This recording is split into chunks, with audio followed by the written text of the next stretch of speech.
Bismillahirrahmanirrahim. Assalamualaikum warahmatullahi wabarakatuh. Salam sejahtera dan selamat petang kepada rakan-rakan media. Berdiri bersama saya adalah Datuk Dr. Rohaizat dan Dr. Nurhayati Rosli. Kementerian Kesihatan Malaysia ingin memaklumkan bahawa terdapat 169 kes yang telah pulih dan dibenarkan discharge pada hari ini. Ini menjadikan jumlah kumulatif kes yang telah pulih sepenuhnya daripada jangkitan COVID-19 dan telah discharge pada ward adalah sebanyak 2,647 kes, iaitu bersamaan dengan 52.2% daripada jumlah keseluruhan kes. Sehingga 15 April 2020 jam 12 tengah hari, terdapat 85 kes baru yang telah dilaporkan. Ini menjadikan jumlah kes positif COVID-19 di Malaysia adalah sebanyak 5,072 kes. Oleh itu, jumlah kes aktif dengan kebolehjangkitan COVID-19 adalah 2,342 kes. Bilangan kes yang discharge hari ini hampir 2 kali ganda kes baru COVID-19 yang dilaporkan. Sehingga kini seramai 56 kes positif COVID-19 dirawat di unit rawatan rapi dan daripada jumlah tersebut, 32 kes memerlukan bantuan pernafasan. Daripada maklumat terkini yang dilaporkan ke CPRC Kebangsaan, duka cita dimaklumkan bahawa terdapat pertambahan 1 kes kematian berkaitan dengan COVID-19. Justru jumlah kumulatif kes kematian COVID-19 di Malaysia adalah sebanyak 83 kes, iaitu bersamaan dengan 1.64% daripada jumlah keseluruhan kes. Kes kematian ke-83 iaitu kes 4,988 merupakan lelaki warga negara Malaysia berumur 69 tahun dan mempunyai latar belakang penyakit kencing manis dan darah tinggi. Beliau telah dirawat di Pusat Perubatan Universiti Malaya pada 21 Mac 2020 dan disahkan meninggal dunia pada 15 April 2020 jam 6.41 pagi. Kementerian Kesihatan mengucapkan takziah kepada ahli keluarga tersebut.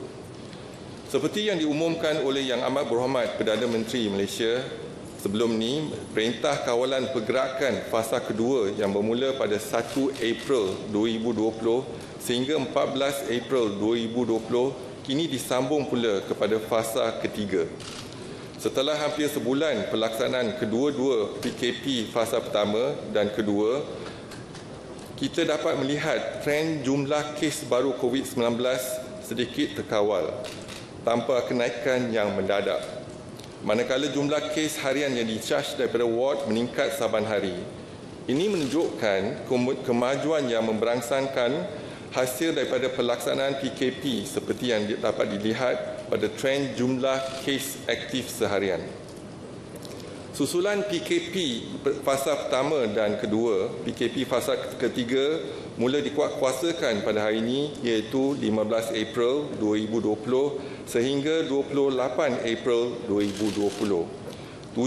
Tujuannya adalah untuk meneruskan tindakan sedia ada serta menggiatkan lagi usaha mengurangkan kes positif COVID-19 di Malaysia dengan menggunakan pendekatan tertumpu iaitu targeted approach kepada lokasi dan juga kumpulan berisiko tinggi.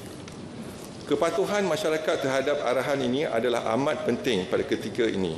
Namun berdasarkan pemantauan yang telah dijalankan oleh pihak berwajib dan juga keadaan trafik jalan raya yang diperhatikan kebelakangan ini, didapati masyarakat semakin tidak akur terhadap arahan PKP ini.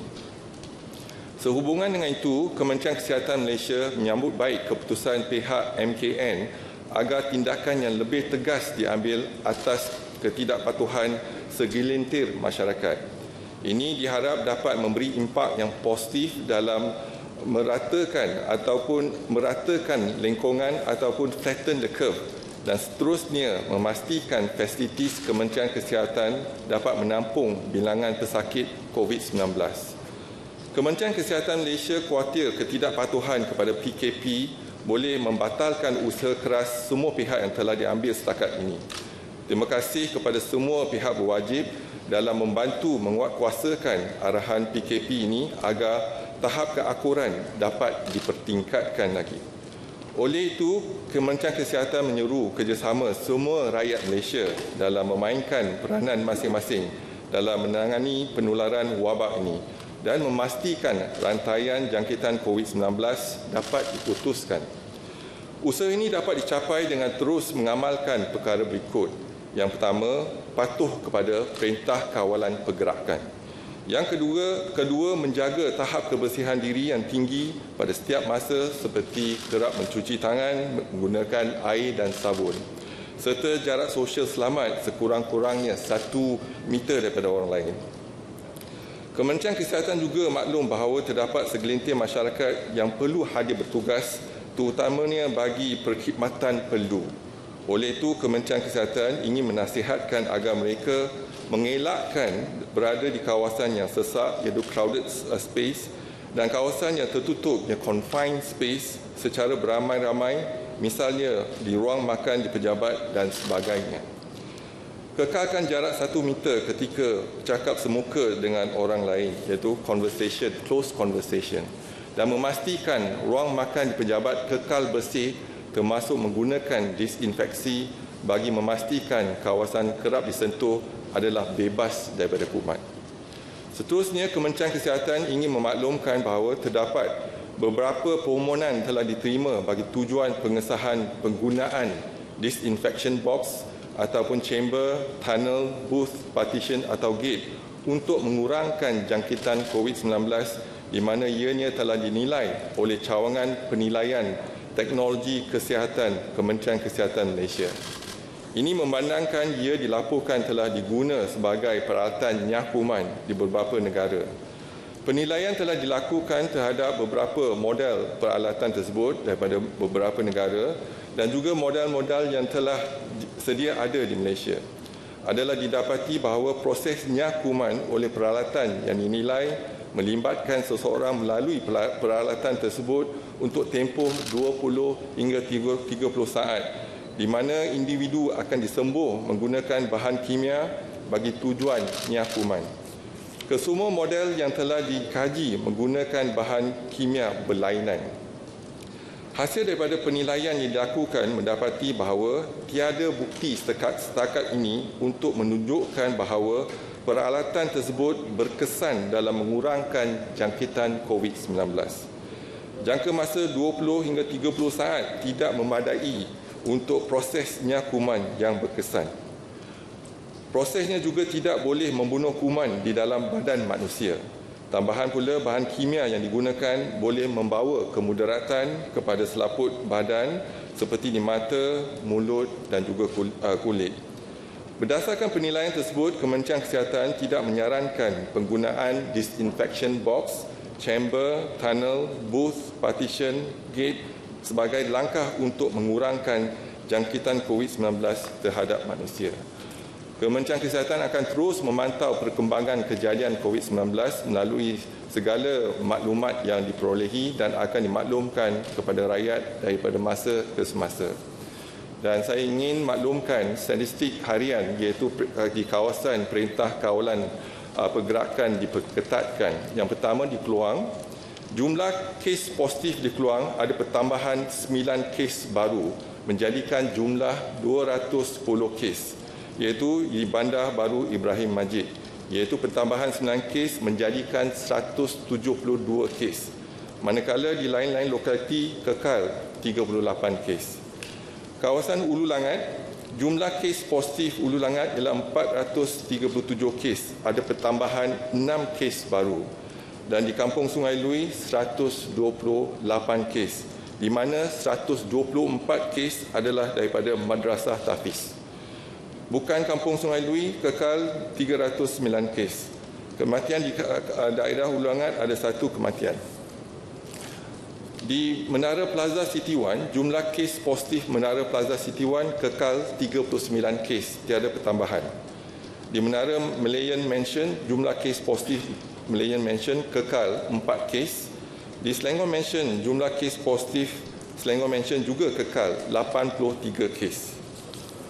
Dan untuk Rumusan kes kluster COVID-19 kumpulan perhimpunan di Masjid Seri Petaling. Setakat ini sampel yang diambil adalah 24,805 kes. 5 sampel, 24,805 sampel dan kes positif ialah 1,924. Negatif ialah 20,494. Seterusnya, untuk dimaklumkan ialah laporan kluster COVID, iaitu kluster majlis perkahwinan di Bandar Baru Bangi tiada pertambahan, kluster PUI Itali tiada pertambahan, kluster gereja persidangan gereja tiada pertambahan, kluster Rembau juga tiada pertambahan, kluster PUI Bali ada pertambahan 4 kes iaitu di Kuantan, dan kluster flat di Kampung Baru juga ada pertambahan 4 kes. Kluster Sedayan tak ada pertambahan tetapi melibatkan 40 orang positif dan 1 kematian. Dan kluster di Madrasah di Jerantut ada pertambahan 2 kes. Kluster Madrasah di Peranti tiada pertambahan. Kluster Madrasah di Sungai Lui tiada pertambahan. Dan Madrasah di Jasin tiada pertambahan. Sekian, terima kasih. Kalau ada apa-apa soalan, silakan. Hai. Selamat petang, Datuk Diji. Yes. Our national hammer thrower, Jackie Wong, whose COVID-19 positive has been treated at Cebu Hospital since March 16, 1 month ago. He's still not out. Could you update us on his condition? And is it normal for patients to spend that long time in the hospital? Second question is on cluster Bali di Kuantan. Could you explain to us this person traveled to Bali for what reason and how did he infect the others? Thanks. Okay, thank you very much. The first is I do not review patient's name, right, and refer to the patient. But what I'd like to address is basically in terms of the duration. Sometimes the mean duration is 14 days.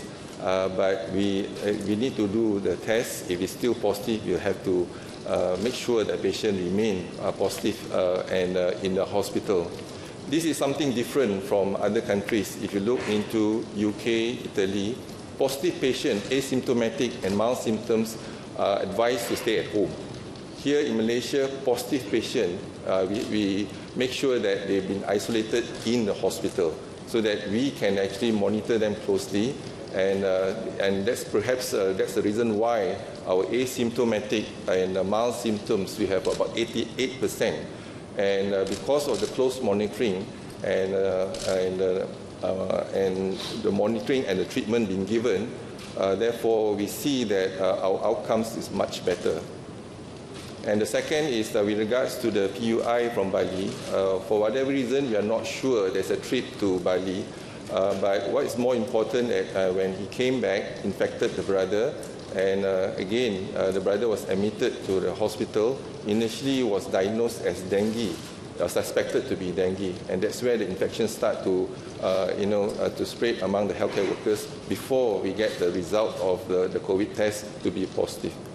That's the reason why now we are also we are monitoring the case closely and the whole cluster closely, and hopefully we can contain as soon as possible. Datuk, saya Haris dari Malaysia Kini. Datuk, saya ada 3 soalan. Satu adalah berkaitan kluster Sendayan. Boleh Datuk clarify sikit, sebab semalam Datuk kata only 39, but today Datuk kata tak ada pertambahan tapi ada 40 and 1 death. Okay, and then difahamkan di lapangan di Sendayan tu sudah dibuat secara besar-besaran test lah. Adakah potensi untuk dibuat PKPD di situ? Kedua, last week Datuk kata R0 dijangka akan lebih turun lagi lah untuk minggu ni. Jadi apakah status terbaru R0? Dan tanya kerana berjaya ni lah menurunkan. Hari ni kita lihat bawah 100 lah, rasanya dah berapa lama bawah 100 kes baru ni, first time lah. But kalau kita lihat dah sebulan PKP ni dilaksanakan, tapi jumlah kes ada yang hampir mencecah 200 dan biasanya di antara 150 ke 200 walaupun dah sebulan. Mungkin apakah what went wrong in this? Terima kasih. Okey, terima kasih. Semalam kita maklumkan 39 kes, iaitu kes kluster Sendayan. Campur dengan 1 kes kematian ialah 40 kes dah. Jadi sebab kematian tu semalam saya tak mention about kematian tu. Jadi total ialah 40 kes. Hari ini tak ada pertambahan langsung. Jadi 39 campur 1 40 kes, di mana 13 pelajar tahfiz terlibat yang kluster Sendayan, dan juga ada satu keluarga yang terlibat, iaitu keluarga yang meninggal, iaitu melibatkan 11 orang, dan juga ahli lembaga pengarah melibatkan 15 orang termasuk seorang doktor. Jadi total adalah 40 orang. Jadi kes yang telah dimaklumkan awal tu 39 campur dengan satu kematian 40. Yang kedua, yang kes yang kita dapati ialah kes hari ini ialah mungkin antara, kalau kita lihat tempoh fasa 1 dan fasa 2, hari ini kita punya kes memang berkurangan, iaitu 85 kes hari ini, 85 kes yang telah dicatatkan. Jadi ini mungkin ada hasil daripada tindakan kita, iaitu PKP 1 dan 2. Dan bila kita nampak tambahan 2-3 hari lepas ada pertambahan, ini sebab kita melaksanakan PKPD, iaitu diperketatkan, PKP yang diperketatkan dan active case tracing. Bukan kegagalan tetapi satu kejayaan kita untuk kita masuk ke kawasan yang disyaki ataupun lokaliti yang hotspot, yang ada kes mendadak di hotspot tersebut, dan kita masuk ke kawasan tersebut, terus kita melaksanakan active case detection, mana kita melaksanakan ujian dan juga isolasi dan juga rawatan, dan kita berjaya mengesan kes-kes yang positif. Jadi bila kita berjaya mengesan kes-kes positif, bermakna ada pertambahan kes. Jadi ini bukan seperti kes-kes sporadik, tetapi sebab kes active case detection, kita jangkakan ada pertambahan sikit. Jadi pertambahan tak banyak, tapi lebih kurang dalam 190 hingga 200 lebih. Kita tak ada lagi kes sampai meningkat mendadak sampai 300 kes contohnya. Tetapi hari ini alhamdulillah kita lihat kes telah turun kepada 85 kes. Dan laporan badan negeri dah berkurangan. Contohnya di Kedah, di Perlis dan di Pulau Pinang dah berkurang. Kelantan pun dah berkurangan, dan Terengganu juga. Jadi kita lihat memang kita tertumpu di kawasan Selangor, kawasan Kuala Wilayah dan juga Negeri Sembilan. Jadi kita sekarang ni ada 28 kluster. Yang kecil-kecil kluster ada 28. Jadi tindakan kita ialah khusus kepada kluster tersebut, iaitu lokaliti dan juga kumpulan sasar kita, iaitu kluster 28 kluster. Dan kita lihat juga sekarang sasaran kita ialah selepas tablik ialah pelajar-pelajar madrasah tahfiz. Setakat ini kita dapat maklumat, iaitu ada 8,616 pelajar tahfiz. Dan setakat ini kita dah saring 1,736 pelajar di madrasah. Mereka yang ada di madrasah kita dah saring. Tetapi kebanyakan mereka pun dah pulang ke rumah sebelum PKP. Dan kes yang positif ialah 217 kes yang positif. Lebih kurang 10%. Dan saringan untuk jemaah tabligh lebih kurang 8%. Jadi kalau saringan close contact, kalau ada kontak yang positif, kalau kita saring keluarga dia punya kadar ialah 31%. Jadi sekarang ni ialah kita kena laksanakan kerjasama bersama dengan PDRM dan juga agensi-agensi yang lain untuk menyaring ataupun melaksanakan ujian kepada pelajar-pelajar tahfiz kita. Assalamualaikum Datuk. Saya Farhan daripada Bernama. Saya ada dua soalan berkaitan dengan kluster gereja di Sarawak. Soalan yang pertama, adakah kaedah contact tracing yang digunakan untuk kluster Seri Petaling digunakan untuk kluster gereja? Dan setakat ini berapa jumlah individu yang telah KKM trace untuk kluster ini? Soalan kedua, susulan kluster gereja juga, adakah KKM akan nasihatkan kerajaan untuk untuk adakan PKPD di daerah yang terlibat? Itu saja. Terima kasih. Okey, kluster Sarawak yang kita dapati ialah tindakan kita adalah sama, iaitu kita melaksanakan kalau kes yang positif, contohnya index case, kita akan cari index case tersebut, dan apabila dapat kita kesan index case, kita akan menjalankan close contact tracing, dan kita dapat kesan kes-kes tersebut yang setakat ini memang terkawal. Jadi kita tak melaksanakan PKPD tetapi kaedah dia juga sama untuk kita laksanakan di Semenanjung dan di Sarawak pun sama. Apa yang penting ialah kita dapat mengesan sebab kita ada rekod dan siapa yang hadiri persidangan tersebut. Berbeza dengan jemaah tabligh tu yang kita tak ada rekod siapa yang hadir. Contohnya kalau kita solat di masjid, kita tak tahu siapa kiri kanan kita. Jadi kalau yang ni persidangan, kita ada nama, kita ada list nama siapa mereka, duduk di mana, kita boleh kesan mereka dan kita menjalankan aktif case detection dan melaksanakan ujian. Dan setakat ni kita rasa yang kluster ni terkawal. Jadi kita pun masih menjalankan lagi tracing. Jadi setakat ni tak ada perkembangan terbaru.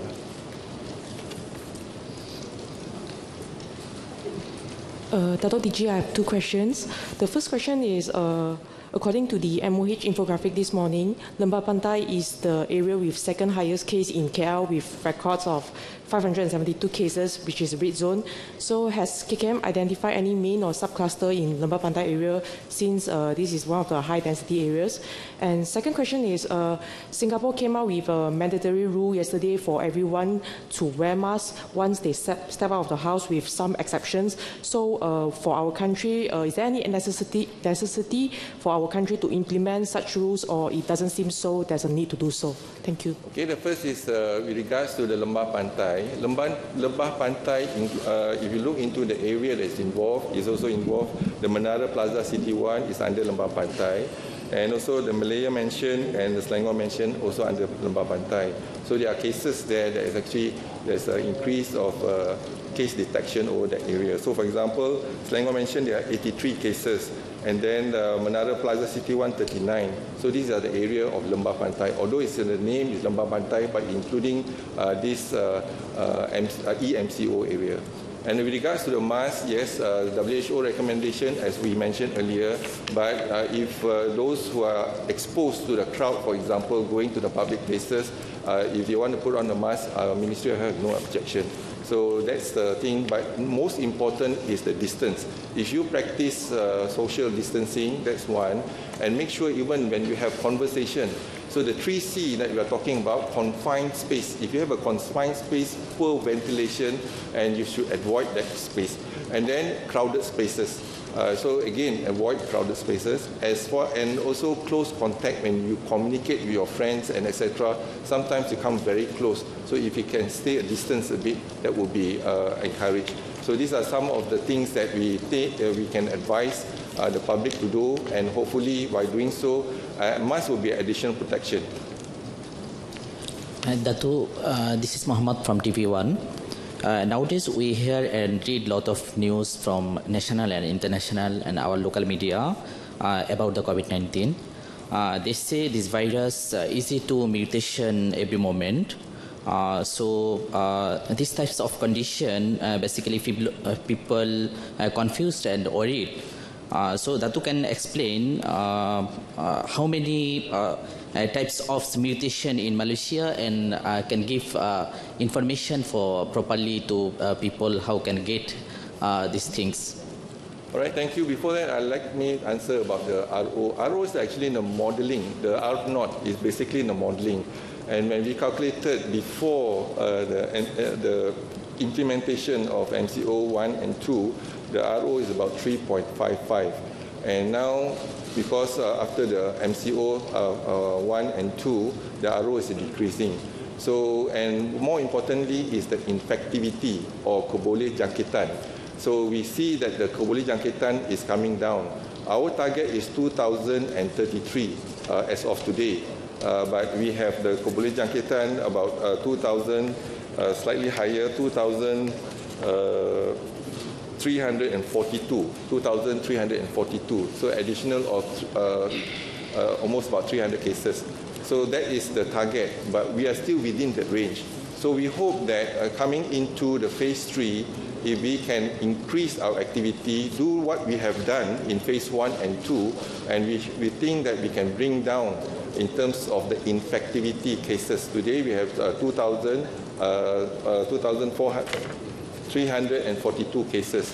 So if 2,342 cases, our target 2,033 for today. So if we can bring down further, that means the infectivity in the community will be less. So these are the positive cases. These are the cases that can infect. You minus the cumulative cases with the discharge. Discharge means negative, and death also, you already minus it. Then the infectivity of cases is 2,342. So if the number goes down, then infectivity will be less. So the infectivity will be less, then the local transmission also will be less. So this is why our policy in this country is you are positive, we will come and get you, whether you are asymptomatic or not. So in other countries, maybe asymptomatic positive, they advised to be at home. But here we monitor them in our hospital.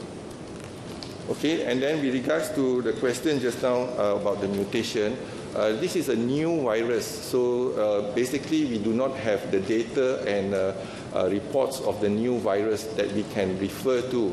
Unlike other viruses, we already have the identification and the report. So what we are doing in IMR is important. Number one is that we try to isolate and culture the virus. So once we culture the virus, and then we will compare. Remember, phase 1, in our first wave, basically 16 of our patients comes from China. So we know that probably this group, from Wuhan group, for example, most of them, 16 of them from Wuhan, whether we are seeing a different strain of virus. As they say now, in China, probably is a strain B. And they say in Asia, probably in Malaysia, is strain C. And in US and Europe, probably is strain A, for example. But we do not know. But unless we culture our own virus, there is a whole genome sequence. And if we can do that, we can tag and identify the nature of the virus. So whether it's type A, B, and C. But we believe that because we are dealing with a second wave imported cases. Imported cases, our students or our citizens coming back from overseas, not only from China, but they also come back from UK, from US, and etc. So maybe we have 3 strains in this country, but we do not know until we do the isolation of the virus, culture and isolate the virus, and then we tag the virus, and then only then we can compare whether it's a strain A, B, or C. Again, this is a new virus, novel coronavirus. Okay, baik. Datuk Sri, saya Syamira dari RTM. Berkenaan dengan proses sanitasi di rumah, kluster Itali di Kuching dikatakan pejabat kesihatan daerah meminta ahli keluarga sendiri yang sanitize rumah mereka. Tetapi sebenarnya apakah SOP, sama ada keluarga sendiri yang kena sanitize ataupun pihak lain seperti PBT, dan sekiranya ahli keluarga yang kena sanitize kediaman mereka, adakah KKM akan memberikan guideline? Terima kasih. Sekarang ni di tempat-tempat awam memang kerajaan tempatan ataupun majlis daerah akan melaksanakan sanitasi tersebut di tempat-tempat awam. Tapi di rumah ialah tuan rumah masing-masing lah kena buat. Guideline tu ada, garis panduan tu ada di Kementerian Kesihatan, bahan kimia apa yang perlu digunakan, dan juga tempat-tempat yang selalu disentuh, contohnya tempat yang common places lah. Jadi kita galakkan dibersihkan dengan menggunakan disinfektan. Boleh dilaksanakan oleh tuan rumah di rumah masing-masing. Jadi panduan juga ada kat kita. Ya. Panduan dia ada kat di Kementerian Kesihatan, boleh rujuk kepada kita. Okey. Okey, terima kasih. Thank you, Abang Mai.